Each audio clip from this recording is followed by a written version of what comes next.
presentation. So let me start by introducing Gordon. Gordon Banks is a good friend and colleague in Rural Mission, and he's sharing in this presentation. I'm hoping he's got his microphone turned on. Are you there, Gordon? Indeed I am, and God's blessing upon you, Barry, and upon everybody attending this morning. Good to be with you. So tell us something about who you are, Gordon, so that people who maybe haven't met you yet know what's your background in Rural Mission. Well, my background in Rural Mission, I'm currently living right in the middle of England, in Staffordshire. But before that, I've spent 7 years in Northumberland, 10 years in Cornwall, and then another 9 years in Sussex. And during that time, I've been working as a diocesan evangelist, heavily involved with Rural Mission Solutions, Rural Evangelism Network, Farming Community Network, and a whole range of rural issues. A particular passion and desire to encourage small, struggling churches to have confidence in the gospel and to find ways that they can speak and enjoy their faith. Thank you, Gordon. I don't know whether what happened on my screen happened on yours, but somebody communicated with me on Facebook. I should have turned it off, and I apologize. I can't stop and do it now, but we do recommend that people don't have programs running in the background because it can interrupt the quality of the broadcast. Now, what's good is that Gordon primarily works in an Anglican situation, but both he and I, excuse me, both he and I are familiar working across the denominations, but my roots are in the Free Church tradition. So when we do these presentations, we can, I do apologize about my voice, we can, in a sense, try to be sure that we've addressed everything. This is going to be annoying if we're constantly being told about who's contacting us. I might see if I can do something about that in a moment, but let's soldier on. Just interesting that for the last hour I've had no communications on Facebook, and now people are obviously waking up. So let's just say something about what we're going to be looking at during the course of this summer. Lots of things go on in the summer, and here's just a list of the kind of things: holiday Bible clubs, some messy church things, fates and fairs, holiday at home, Scarecrow Festivals, all sorts of things. So we tend to try and deal with all of these. Now, we won't be able to deal with them really thoroughly, but we'll give you a little taster, and we're happy to follow up. So if there's something you want to follow up on, a particular topic, if you email me, my email is on the handouts, and it will be up at the screen at the end, barry@ruralmissions.org.uk, then we can arrange to do something more intensively, specifically for you. So just feel free to come back to us on anything we don't deal with. But I'm going to ask Gordon to say something about the whole concept of this idea of seasonal adjustments to our mission agenda. Why do we do it, Gordon? Indeed, Barry, rural people in rural will be familiar with the seasons and cycles as things go around, and so as God's people and seeking to share the gospel and to be God's people, well, we pick up the same sort of thing. So looking at this slide, it looks a little bit complicated, but basically we've got the year there running January through to April, and we're looking at the summer season at the moment. And so we first ask ourselves, well, what's happening? What's happening internationally, nationally, what's happening in my country, what's happening in my village, and we just highlighted a few things that are happening there. Sport, and we'll talk a little bit about that in a moment. Festivals, maybe a local festival, well dressing. We know that A-level results are coming out. Worth thinking about that. Holidays, of course, not everybody can go away on holidays, so holiday at home, what can we do about that? There may be some commemorations happening, and then very often the arts, and particularly the summer blockbuster that's often talked about as well. So it's really thinking about how do we actually craft in and blend in what's actually happening around us, and being aware of that as well. Gordon, the best Bible illustration of this is Jesus talking to the woman at the well. You know, their conversation started with a common interest first, and out of that came the engagement with this, in this conversation with this woman, with Jesus revealing who he was, and also revealing her need of salvation. And of course, she becomes a believer in Jesus the Messiah as a result. So it's quite important, as you're saying, is that when we're thinking about our mission, we don't think of it as something separate from what's happening in the world around, but we link in. However, I want to say that I'm a kind of nuts and bolts man. I think, okay, this is a great idea, but how might we do it? And I'm thinking maybe you could set up a kind of tabular system, have a table with columns, and you put your different dates down in the first column, or the months in the first column. Second column, you might put what are the key Christian festivals in these months. Third column, you might put what goes on in our village in these months. And the fourth column, what's happening nationally or internationally in these things. So that's one way, but you've also introduced the concept of doing it on a kind of cycle situation. And we've got a little diagram for that. And more or less as it presents itself there. You're exactly right, Barry. Whatever works for you, but really thinking about what season have we just come out of, what season are we moving into, and what season are we that lies ahead, and thinking about that. And if the tabular works for you, I like the cycle because that kind of like reminds me that there's an ongoing program and we're always thinking about what next and what lies ahead as well. And you can see that one there that talks about in the green, more or less the world looks at the view of the seasons. We've got something there of the church's seasons. Of course, we've got Pentecost coming up, great opportunity there for getting out and about. And then thinking, well, how can we blend and craft in with what's happening rather than shoehorning things in that don't fit. If there's something happening, if there's a buzz around in the country or whatever, then let's work with what's actually happening around us rather than try and create things. Now, one of the great things during the summer months particularly, but it goes on all the year, is what happens in the sporting world. That grabs a lot of attention. What I would say is don't plan anything on finals day of Wimbledon, but just aware that there are these big events. Wimbledon's coming in July. We'll be having other tennis events. There's all sorts of things, and included in that is motor racing. I'm going to come back to that in a moment, but if you want to know what's happening, well, the BBC has a sports calendar. There's a website. All of these are in the handouts. All the links are in your handouts. Don't worry about making notes. So go to the sport page. You do BBC Sports Calendar. Google that. You'll come up with this. And you'll see the whole year laid out with all the key events are there. And one of the key events is going to be Formula One during the summer months. And I've got a friend in a church in Cheltenham in Gloucestershire who has the most amazing thing. He set up a program to try to reach men, and it sort of has really taken off. More recently, he's very generously allowed ladies to come and share as well. I think children have time to come as well. But he keeps men-only events built into the program, which I think is a jolly good idea. We have sometimes a challenge reaching men. And what he uses is Scarecrow.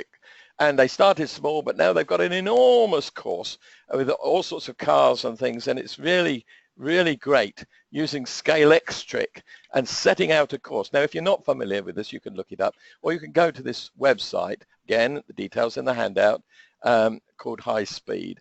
And it's called that, links with Highbury Congregational Church.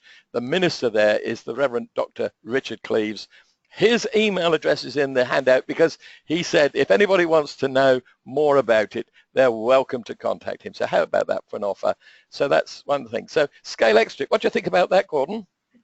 Brilliant. And just to say, Barry, I can see people thinking, well, we've got our village church. We've got all those pews in there. No problem at all. Get some big flat boards. Guys, again, love doing that. Lay the boards out on top of the pews and off you go. Absolutely brilliant idea. I know several people who also run these kind of events as well. So you really could really make it. You could really make it like a community thing, and get the men from the pub, whatever, come in and help us set it up and run this and do it as a community event. and invite people. If you're really going to run it through the summer, then why not get a bit exciting? Invite people with vintage or veteran cars as well outside. So there you go. Come and have a look at the cars, the vehicles outside, and then come in and do the scale electrics. Just once you get your imagination going, just let it run on and see what you can do. And you'll be surprised what partnerships folks will come up and engage with you as well. Just getting alongside folks in an exciting, interesting way. So we're only limited by our imagination and these things. Now, absolutely, all the time. Now, summer, people think often children's programs. So let's start with the holiday Bible clubs. Just, Gordon, tell us 1 or 2 things about your experience. Yeah, and again, just I mentioned partnership there, and that's something I'd really want to encourage again. You know, if we're going to run a holiday Bible club, and they're just the best thing ever, they really do work really good in bringing the community together.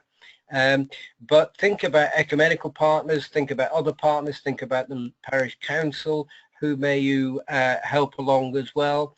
And one of the people that are really good at holiday clubs, of course, Scripture Union have been doing this for so many years, and they'll always have a particular material to focus on.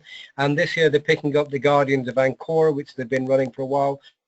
But this year there's a particular part there, and we've got a website front page. If you drop onto that, which is the next slide, Barry. Sorry, let me go back. And there you go. There's the front page. And you go on there and you go to all the details you want. Lots and lots of help as well. Do work, by the way, for those, I may be speaking here particularly as an Anglican, but a lot of our dioceses will have somebody in the diocese who may be able to help with children's work as well. Just bear that in mind and have a look around. You'll often find somebody who is a resource person, if you're really struggling, might be able to help you with that as well. Or there might be people in other churches, not even your local church, who you could get involved. And absolutely, bring in as many people as you can. Just think wide as possible. I had a wonderful experience once where a local secular voluntary service said, can we help? Can we do your activities? We can provide all the games and things. If you do the Bible bit, we'll do all the games. What an offer! You know, raise Absolutely. The whole standard up and so on. So So how do we get enthused? Well, you've got something about to get us enthused about holiday clubs, yes. Barry. Well, you and I are excited about holiday Bible clubs, but there'll be some people in our church who think it's a waste of time, I'm sure, and don't want to know. Now, if you go to the Scripture Union website, or you can click on the YouTube link, I hope that's in the handout, but the video is certainly on the Scripture Union website.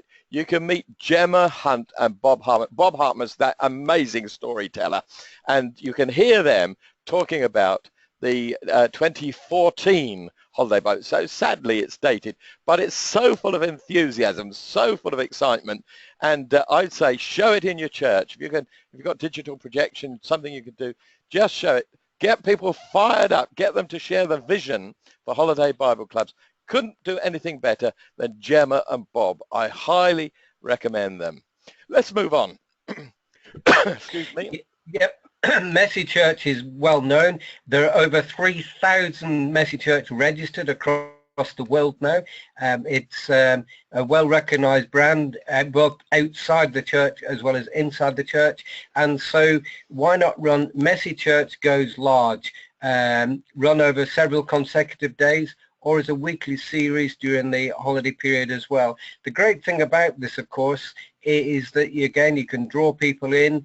If you've not run Messy Church, well, this is a way of dipping your toe in the water, and you can then maybe use this and thinking, actually, this is good. So once people have been and experienced it, you can say that we're going to start running this as a regular event, perhaps every month or whatever it is, come the September time, thinking again about moving onwards. And again, just massive amount of resources available on this as well. And Messy Church are always coming up with new ideas and new focuses, and one of the ones they've got is Messy Church and Science, which is on our next slide, isn't it, Barry? Yes, indeed. If we move on, so lots of adaptable resources.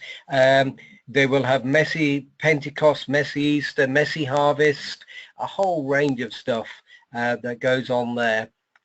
So recognized brand, great opportunities.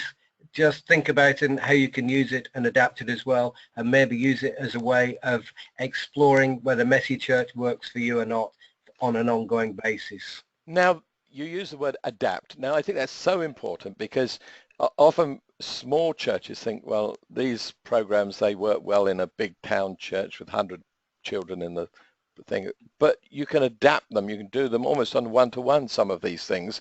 And not only are there all these lots of resources on the Messy Church website, so you find loads of resources there that are really excellent ideas, and you'll find some useful links there as well.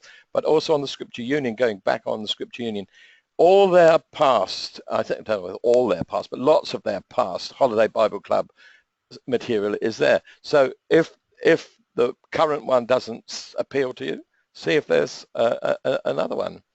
So that's children's programs. Okay, thinking about children, Gordon wants to say something about the issue of poverty.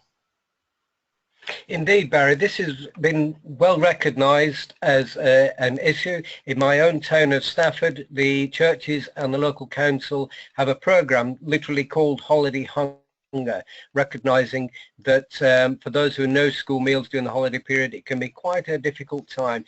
But we can imagine that that doesn't happen in rural areas. Well, let me tell you, it does. However, the difficulty in rural areas is we need to be incredibly sensitive, because where it may be, you know, folks in urban areas, there's many people around, you might know who they are, they stand out a little bit more. So how might we sensitively help those who might be struggling with no school meals available? Well, we've mentioned Messy Church and Holiday Club. Make sure there's some food available. Obviously, you've got to watch all the thing about diets and all of that kind of stuff, but that's not too difficult to get around. You just need to do a bit of research. And if you're going to run a picnic and you're thinking of inviting people along to a picnic, well, again, think, are they going to be put off because I can't send my child, we can't really got a picnic? Well, how about the church providing the picnic? Bless people with something as well. And if you happen to find a family who are struggling, then maybe have a chat with, if they've got Mothers Union around, because they're excellent at quietly providing a bag of food or resources or something that can help a family as well. Just want to highlight that and to raise the awareness, and just be cautious of what's going on. See if you can help on that issue as well. I wonder whether perhaps churches, if they've got magazines that go out in the community, might make sure that there's reference to their nearest food bank as well. That's another thing that they could do. One of the things we do need to say with regards to a whole aspect, particularly with children, but not just with the children, is think first aid. So if you're putting on an event, if there was a disaster, what would you do? If you had to call an ambulance, do you know the postcode for your church? Because they need that. It's no good saying it's the chapel at the back of the butcher's or something. Really need to be really clear. So know your postcode, and make sure there's a mobile phone that works if there's an emergency. Try and get a first aider with you on all of these. And of course, think data the DBS certification. Make sure your safeguarding procedures are followed, and you should have, of course, a safeguarding policy. So that's really important. But what about and just picking up on that, Barry, a little bit more again, what about bringing linking in with a city church and bringing out some of the young people out from there to come and spend some time in the countryside, take them away from some of the stuff that's going on there. And we mentioned holiday clubs earlier on. Well, maybe with a little bit of thinking, you could actually blend this together.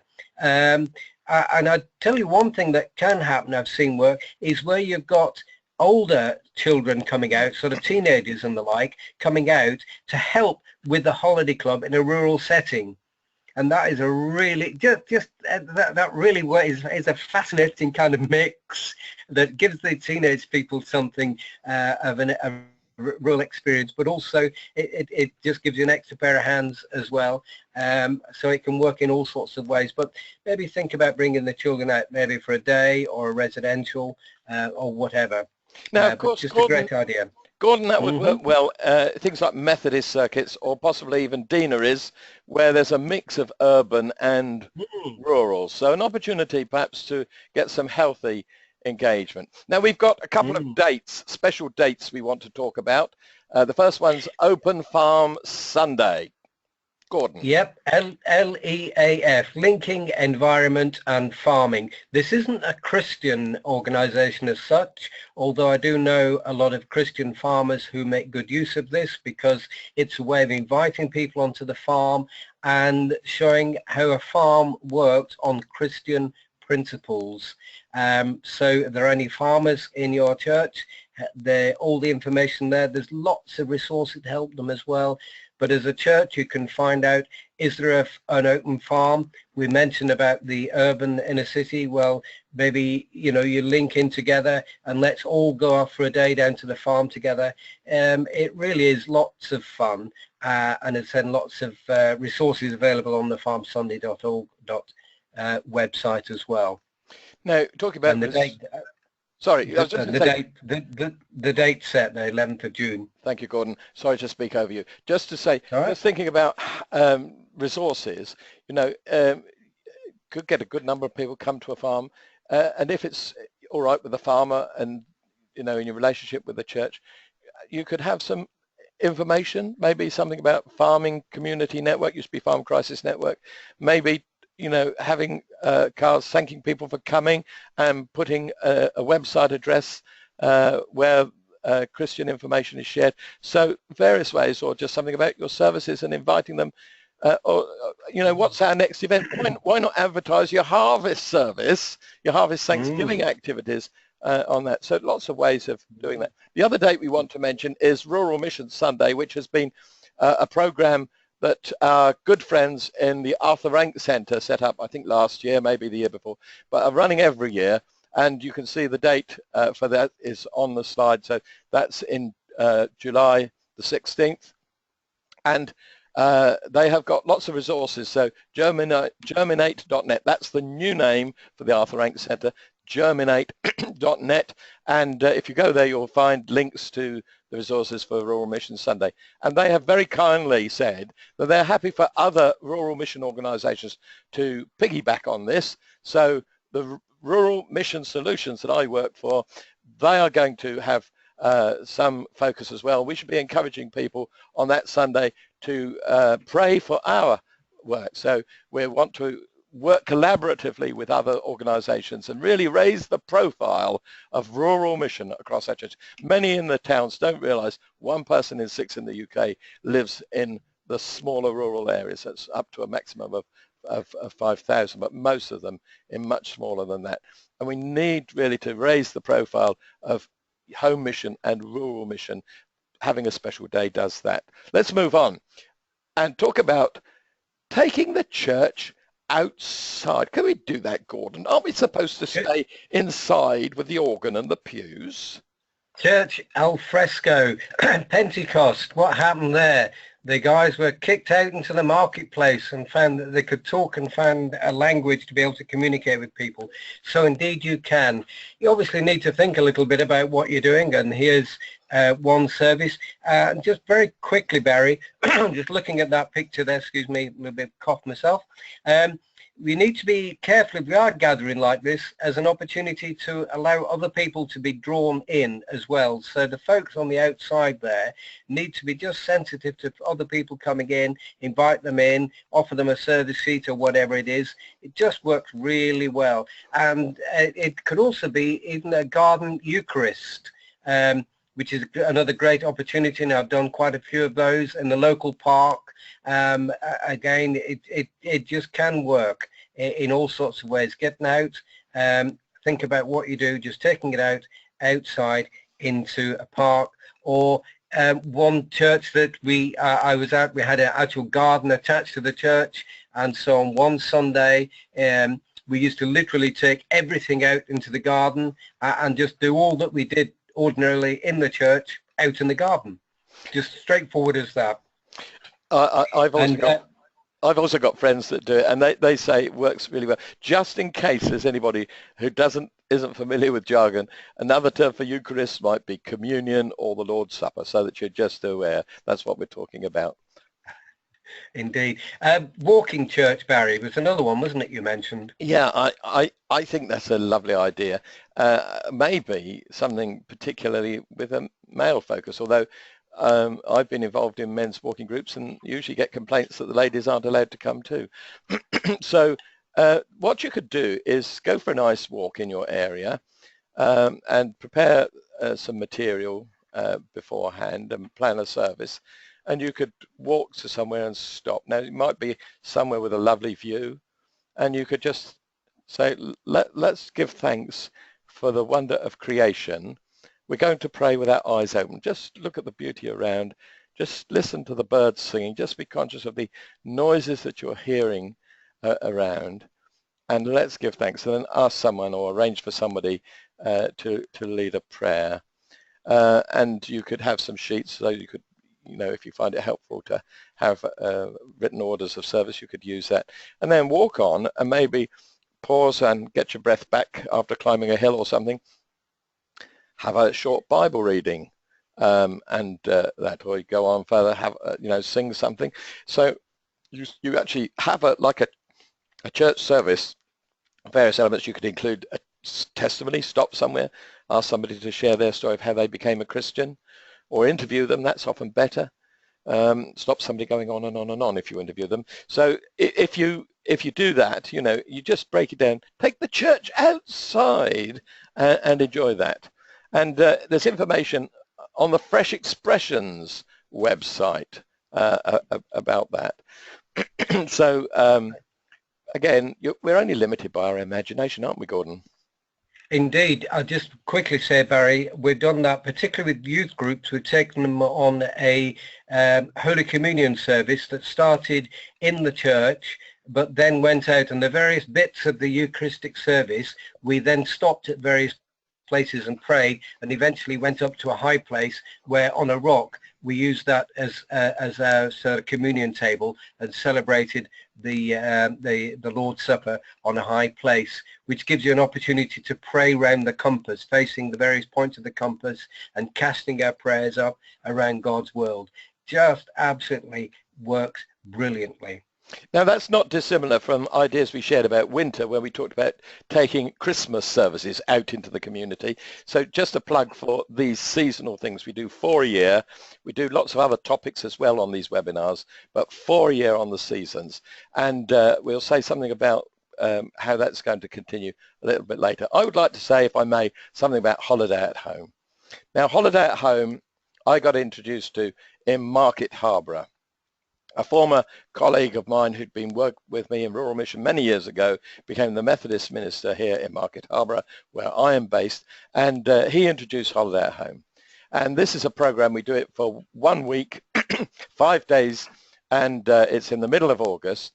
It's done under the auspices of Churches Together in Harborough, and we have a team that does all the planning and people that come in and help us run it.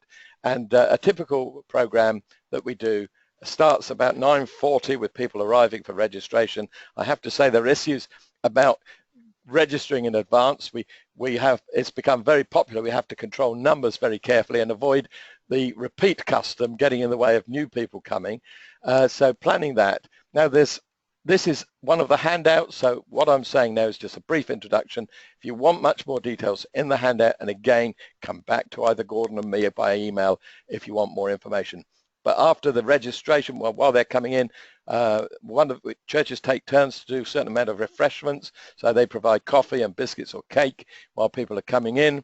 And then we start activities at 10 o'clock, and we have about an hour of different activities. Now, there's all sorts of things that we do: craft activities, cooking on a budget, flower arranging, drama, storytelling, using computers, helping older people to know how to use Skype or how to do emails and so on. And we get people with special skills, people that run craft shops come in, and usually they come in on a voluntary basis, costs us absolutely nothing. And we have to say, you must run this very carefully on the time. We always pay if they use any materials. We always cover the costs of those. Then we have a coffee break. 20 minutes.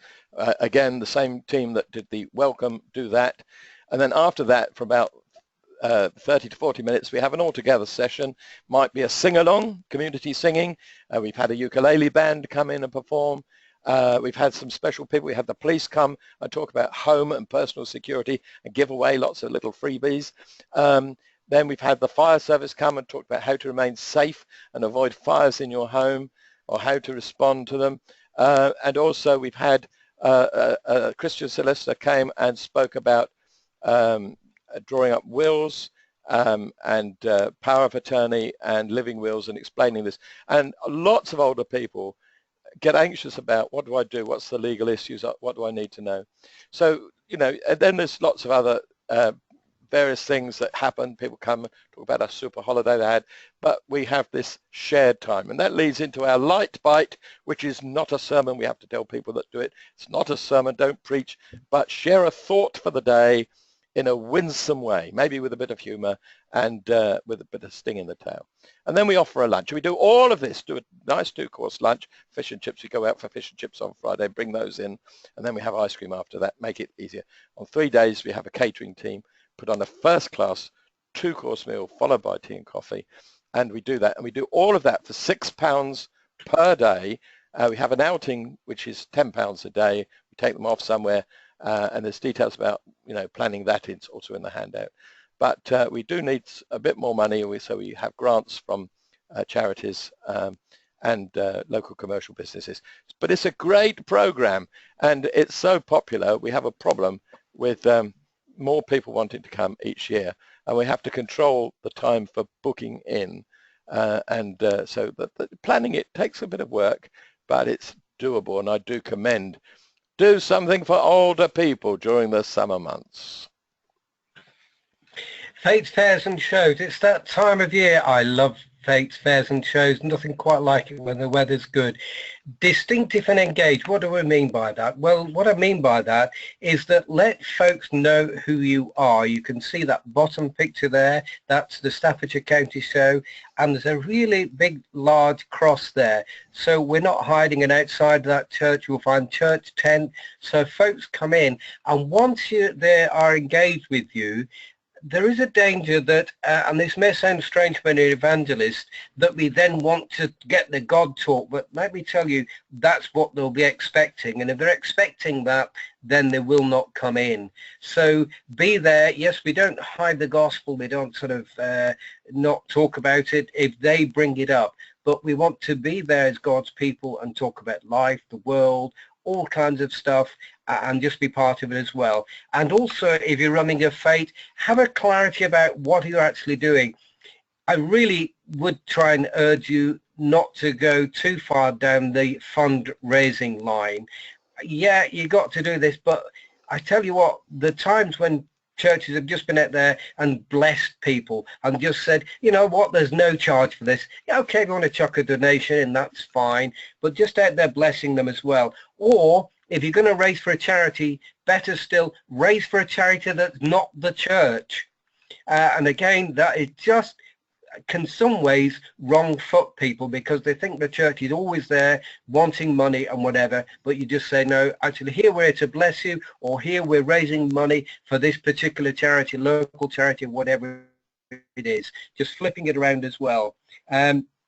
And then just moving on in one particular teddy bear's picnic, that's a picture at the top there. Hold on, Gordon. Sorry, before you go on, just you talked about doing things to bless the community. That's important. And you talked about engagement, and I think one of the things to think about is the unspoken messages we give out. Now, if you're going to engage, you're going to be there. For goodness sake, don't be there with a suit and a tie and looking, you know, as if you're going to church on Sunday, you know, be dressed casually. I saw an open air on Hastings seafront, and the people that led it from one particular church, all the ladies had hats and gloves, and all the men were dressed in suits, but they were surrounded by a sea of people who were sunbathing topless, and it was so ridiculous, you know, about very negative messages about the church. So think about the image that you're giving, not just the things that are spoken. Over to you again. And look, lots of smiles. Yeah, yeah, Be happy. absolutely. Yeah. Lots of smiles. So one thing we did at a teddy bears picnic here in this area, we had a teddy bears picnic on Saturday. Lots and lots of fun. I preached the following Sunday in the church there. You can just see that there. And I invited everybody to bring their teddy bears. And during the service, I said, now bring your teddy bear. And here's a piece of florist ribbon and a Sharpie pen, and I want you to write on there the name of somebody you know who is not yet a Christian.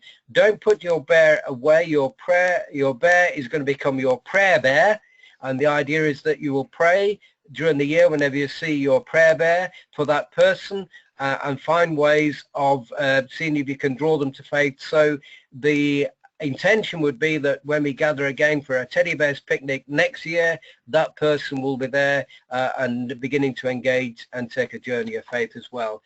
You can see it's all about thinking, what's next step? That's always an important thing to do as well. Excellent. So when you've got your prayer bear, you need to put it somewhere that's a constant reminder. So maybe in the dining room, or but even if it's in your, take it to bed with you, you can still be reminded to pray. Every time you see your teddy bear, you pray for this particular person. I love that. Street parties, often good fun.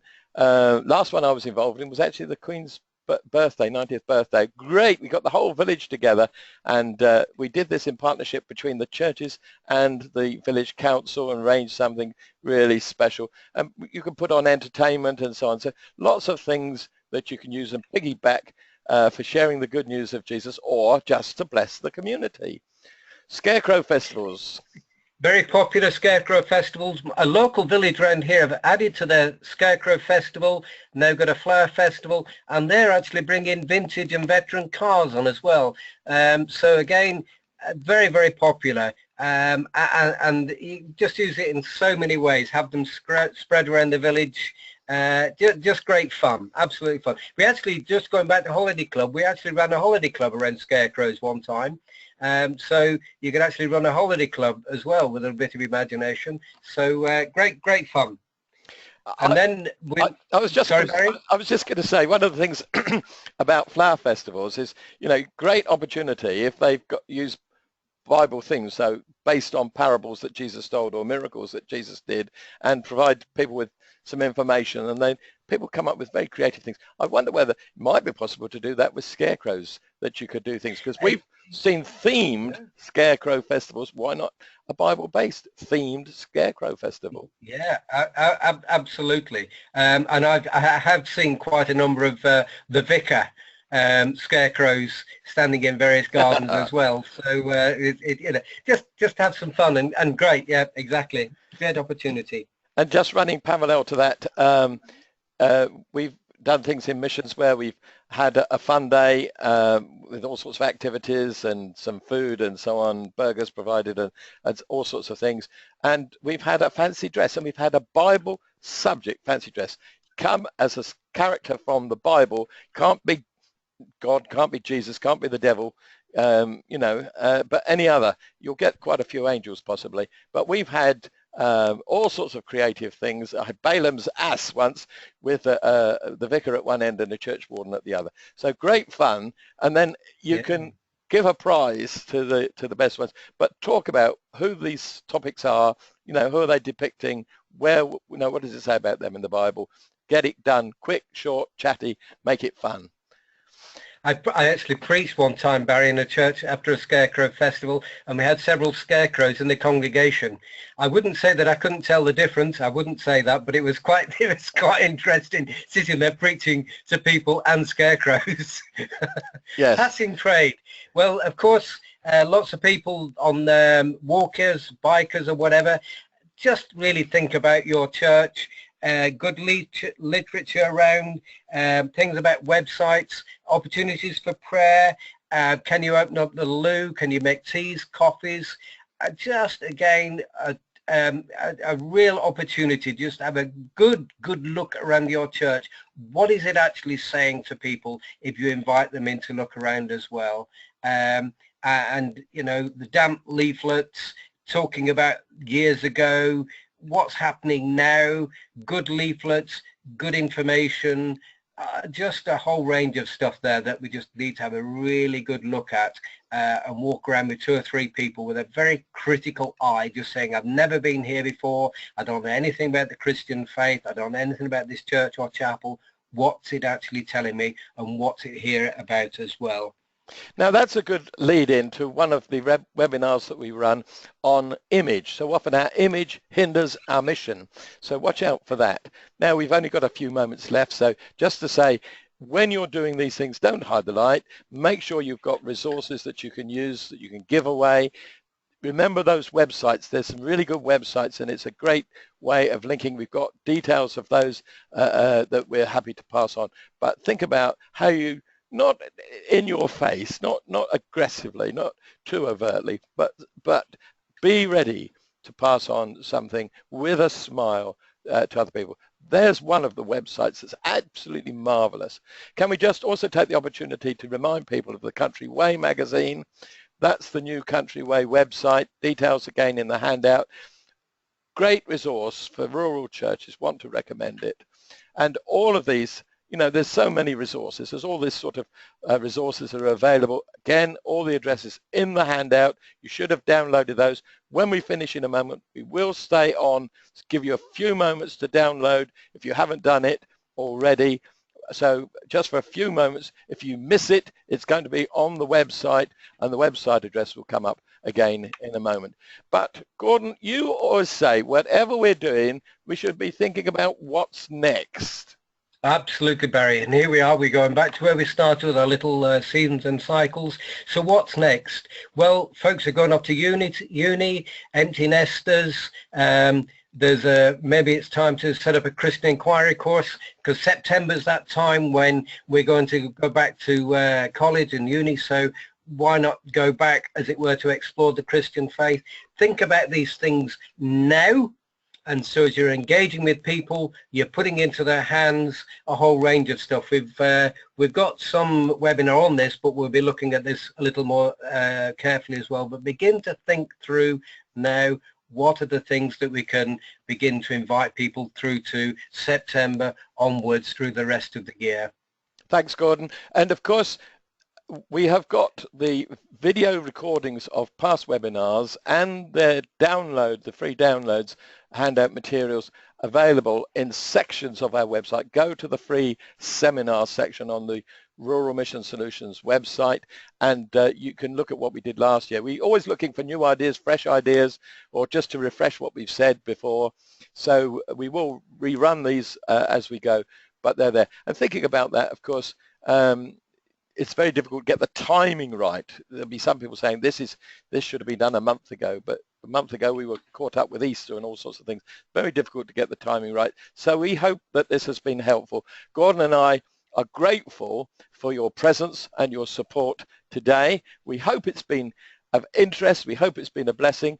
Do remember to use the download, and also to take part in the survey which will follow. I'm just going to very quickly look across, Gordon, to see if there were any questions that we can deal with, but some people will be leaving. We've got one question, I think. Where do we get the whole webinar presentation? That's from Jim. Thank you, Jim, for asking that. And the answer is that if you go to ruralmissionsolutions.org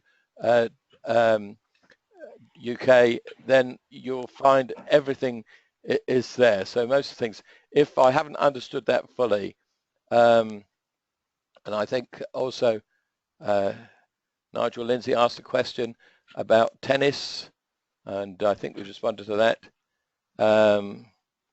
This question about safeguarding, again, we did say about the importance of making sure that if you've got people involved, people coming, just make sure that you follow safeguarding procedures, and there. I think Jim may have some experience of something he's done. If we can, we'll put that. We've also got our Facebook page, and certainly Rural Mission Solutions has a Facebook page, and we welcome comments and on that, anything and any suggestions. The Rural Evangelism Network is about sharing information, so we really welcome it. So thank you for those that have asked questions. Sorry that our time has run out. So I'm going to say goodbye and God bless you. Thank you for being here. Watch out for our next webinar. Gordon? Indeed. Picking up a phrase used earlier, Barry, you need to be winsome to win some.